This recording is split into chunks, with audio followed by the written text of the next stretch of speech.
दोस्तों, हर माता पिता का सपना होता है कि उसकी संतान आज्ञाकारी, संस्कारी और जीवन में सफल बने। लेकिन कई बार देखा जाता है कि बच्चा अचानक जिद्दी, गुस्सैल या गलत संगति में पड़ जाता है। ऐसा क्यों होता है? इसके पीछे क्या ज्योतिषीय और कर्म बंधन छिपे हुए हैं? और सबसे ज़रूरी बात दोस्तों, माता पिता क्या उपाय करें कि संतान फिर से सही राह पर आ सके। दोस्तों, आज हम इन्हीं सवालों के उत्तर विस्तार से जानेंगे। नमस्कार दोस्तों, मैं हूं एस्ट्रोलॉजर ललिता स्वामी और आपका स्वागत है आपके अपने चैनल एस्ट्रोलॉजी विद ललिता स्वामी में। माता रानी आप सभी को खूब समृद्धि और तरक्की दे और उनकी असीम कृपा और आशीर्वाद आप और आपके पूरे परिवार पर सदैव बना रहे। दोस्तों, ज्योतिष शास्त्र में संतान का भाव पंचम भाव माना जाता है। अगर पंचम भाव पंचमेश ग्रह या गुरु ग्रह प्रभावित होते हैं तो संतान पर विपरीत असर पड़ता है। पंचम भाव में राहु केतु या शनि के प्रभाव के कारण आपका बच्चा जिद्दी, गुस्सैल और माता पिता से दूरी बनाने लगता है। और इसी के साथ यदि आपकी संतान की कुंडली के अंदर भी बृहस्पति, जो कि संस्कारों का कारक माना जाता है, यदि उसका संबंध खास करके राहु के साथ बन जाए, राहु के साथ उसकी युति हो जाए या बृहस्पति के घर के अंदर बैठ जाए, खासकर 9वें घर में या 12वें घर में, ऐसे बच्चों के स्वभाव के अंदर मन मर्जी बनने लगती है। और जब बच्चे की उम्र 16 साल की होती है, यानी कि बृहस्पति की उम्र से बच्चे का मन पढ़ाई लिखाई में कम होने लगता है। ऐसे बच्चे पढ़ने लिखने में पहले कितने भी होशियार क्यों न रहे हों, लेकिन 16 साल की उम्र के बाद पढ़ाई लिखाई में कमज़ोर हो करके गलत चीज़ों की तरफ जल्दी आकर्षित होने लगते हैं। बच्चे घर वालों का कहना नहीं मानते, जिद्दी हो जाते हैं, मनमर्जी के मालिक बनने लगते हैं, जिसके कारण गलत सोसाइटी में जाने का डर काफ़ी हद तक बढ़ जाता है।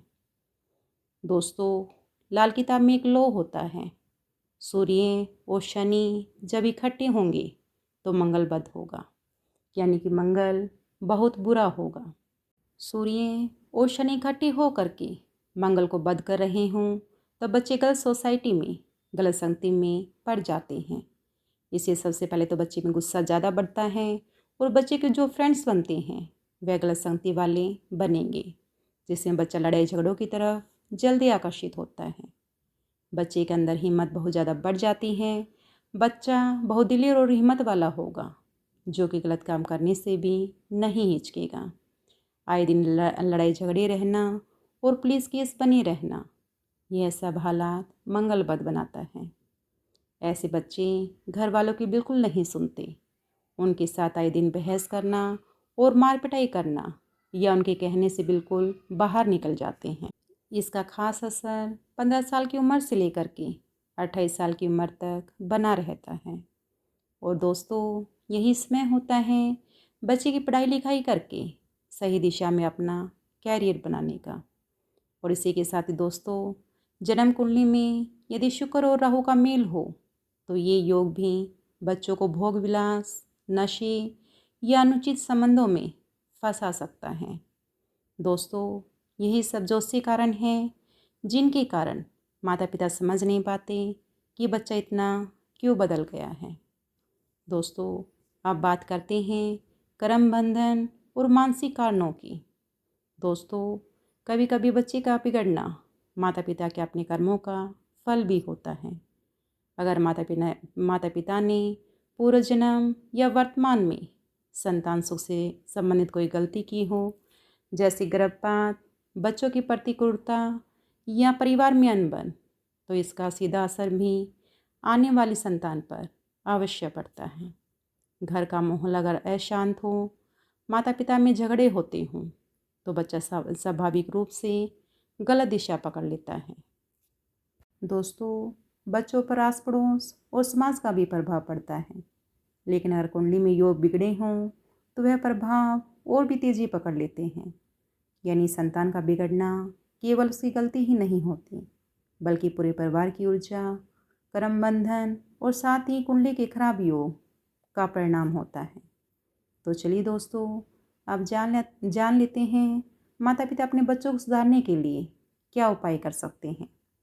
सबसे पहले बच्चे को केसर का तिलक नाभि, जुबान और माथे पर अवश्य लगवाएं।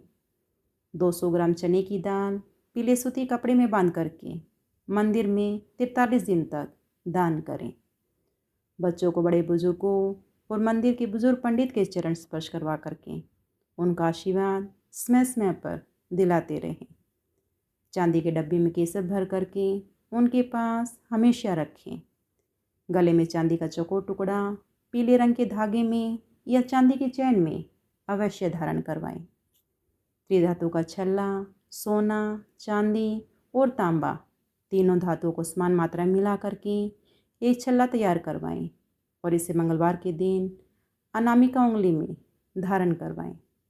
और इसी के साथ ही दोस्तों, माता पिता अपने बच्चों को प्यार और उनके साथ संवाद करें, क्योंकि दोस्तों डांट झपट से ज़्यादा बातचीत का असर अधिक होता है। बच्चों को साल में एक बार धार्मिक स्थल पर अवश्य ले जाएं, ताकि उनका मन सही दिशा में जा सके। घर के माहौल को सात्विक बनाए रखें। घर में नशा, झगड़ा और नकारात्मक बातें कम से कम हों, क्योंकि बच्चा सबसे ज़्यादा घर से सीखता है। तो दोस्तों, आज हमने जाना कि संतान बिगड़ने के पीछे क्या ज्योतिषीय और मानसिक कारण होते हैं। दोस्तों, ये छोटे छोटे उपाय, पूजा पाठ और सकारात्मक वातावरण बच्चे को सही राह पर ला सकता है। याद रखिए दोस्तों, बच्चे को बदलने से पहले हमें खुद को और घर के माहौल को बदलना होगा। ज्योतिष और संस्कार दोनों मिलकर संतान को संस्कारी और सफल बनाते हैं। आशा करती हूँ दोस्तों, आपको आज का वीडियो पसंद आया होगा। यदि वीडियो पसंद आए हैं तो इसे लाइक, शेयर और चैनल को सब्सक्राइब कर लें और साथ में एक प्यारा सा कमेंट भी अवश्य लिखें। चलिए दोस्तों, फिर मिलते हैं एक नई और ज्ञानवर्धक वीडियो के साथ। तब तक के लिए जय माता दी।